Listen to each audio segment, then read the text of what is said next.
Water tank നിർമ്മാണത്തിൽ ഉപയോഗിക്കേണ്ട LLDP എന്ന് പറഞ്ഞ മെറ്റീരിയൽ, അതുപയോഗിച്ച് മാത്രം വാട്ടർ ടാങ്ക് ഉണ്ടാകുകയും സാധാരണ ഒരു ബയറിന് ഇത് അറിയത്തില്ലെങ്കിലും നമുക്കൊരു ധൈര്യമുണ്ട് നമ്മൾ കൊടുക്കുന്നത് ശുദ്ധമായ ടാങ്കാണെന്നും അതിൽ നിന്ന് ലഭിക്കുന്നത് പച്ചവെള്ളം പോലെ ശുദ്ധമായ വെള്ളം കുടിക്കുവാൻ സാധിക്കുമെന്നുള്ളതാണ്.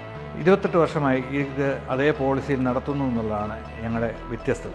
ഉപയോഗിക്കേണ്ട മെറ്റീരിയലിന് പകരം പല വിധത്തിലുള്ള അപകടകരമായ മെറ്റീരിയൽ ഉപയോഗിച്ച് വാട്ടർ ടാങ്ക് ഉണ്ടാക്കുന്നു എന്നുള്ളതാണ് ഈ കേരളത്തിൽ ഇന്ന് കണ്ടുവരുന്നൊരു പ്രവണത. അത് പല പ്രതിസന്ധികളുണ്ടായിട്ടും ആ തരത്തിലോട്ട് നീങ്ങാതെ ഇങ്ങനെ തന്നെ നിലനിർത്തണമെന്നാണ് ഈ കമ്പനിയുടെ ഒരു തീരുമാനം.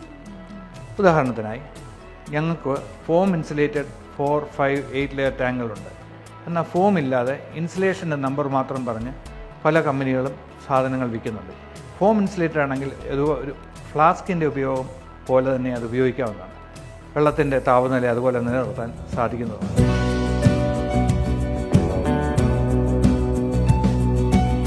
ഇന്ന് നാട്ടിൽ കിട്ടുന്ന പലവിധ അസംസ്കൃത വസ്തുക്കൾ പൊടിച്ച് ഉണ്ടാക്കുന്ന ടാങ്കും ഈ LLDP ഉണ്ടാക്കുന്ന ടാങ്കും തമ്മിലുള്ള വ്യത്യാസം അറിഞ്ഞിരിക്കണം. വെള്ളം സ്റ്റോർ ചെയ്യാനായിട്ട് ഉപയോഗിക്കേണ്ടത് LLDP മെറ്റീരിയൽ മാത്രമാണ്. അപ്പോൾ അതുപയോഗിച്ച് മാത്രം ഉണ്ടാക്കുന്നു എന്നുള്ളതാണ് ടാങ്കിൻ്റെ ഒരു പ്രത്യേകത, ഞങ്ങളുടെ ടാങ്കിൻ്റെ ഒരു പ്രത്യേകത. ഓരോ ലെയറിനും സ്ട്രെങ്ത് വർദ്ധിപ്പിക്കുമെങ്കിലും ഇതിനകത്ത് ഞങ്ങൾ ഉപയോഗിക്കുന്ന ഫോം ലെതറിന് പ്രത്യേകം താപനില നിലനിർത്തുവാൻ സഹായിക്കുന്നു എന്നുള്ളതാണ് അതിൻ്റെ പ്രത്യേകത.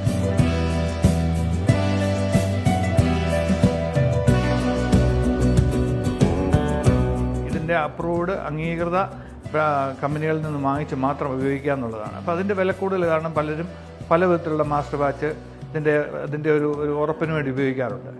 ഇതൊന്നും ലോങ് ടേം നമുക്ക് ആരോഗ്യത്തെ ബാധിക്കും എന്നുള്ളത് ഉറപ്പാണ്. അപ്പം ആരോഗ്യത്തെ ബാധിക്കാതിരിക്കാൻ നല്ല വെള്ളം കുടിക്കുക എന്നുണ്ടെങ്കിൽ നമ്മൾ ഉപയോഗിക്കുന്ന ഈ പറഞ്ഞ മുമ്പ് ഞാൻ പറഞ്ഞ മെറ്റീരിയൽ ഉപയോഗിച്ച് ആവശ്യമുള്ള ഉപയോഗിക്കേണ്ട റോ മെറ്റീരിയൽ മാത്രം ഉപയോഗിച്ച് ചെയ്യുക എന്നുള്ളതാണ്